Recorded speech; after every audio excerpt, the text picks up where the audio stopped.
Hello viewer, আসসালামু আলাইকুম। আজকে আমরা হোয়েন দিয়ে বাক্য তৈরি করব। সঙ্গে আছে আমি প্রভাষক ইফতেখার আহমেদ রতন।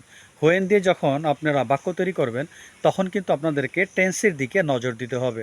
আপনারা জানেন যে ইংলিশে কিন্তু টেন্সটি খুবই গুরুত্বপূর্ণ। এই জন্য টেন্সের উপর গুরুত্ব না দিয়ে আপনি হোয়েন দিয়ে বাক্য তৈরি করতে পারবেন না।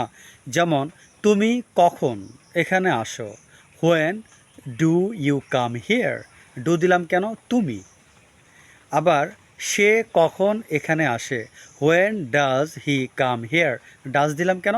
যেহেতু সে থার্ড পারসন সিঙ্গুলার নাম্বার। আপনারা জানেন সাবজেক্ট থার্ড পারসন সিঙ্গুলার হলে ডাজ বসে। তারা কখন এখানে আসে।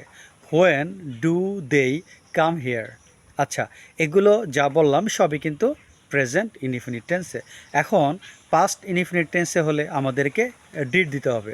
আপনারা ডু ডি ডাজ নিয়ে আমার আলাদা ভিডিও আছে, দেখে নেবেন। তুমি কখন এখানে এসেছিলে। When did you come here. যেহেতু এটা পাস্টে ডিড দিলাম। সে কখন এখানে এসেছিল। When did he come here. তোমরা কখন এখানে এসেছিলে। When did you come here. আশা করি ভিডিওটি বুঝতে পেরেছেন। এই ধরনের আরও ভিডিও পেতে দয়া করে চ্যানেলটি সাবস্ক্রাইব করে রাখবেন। আল্লাহ হাফেজ।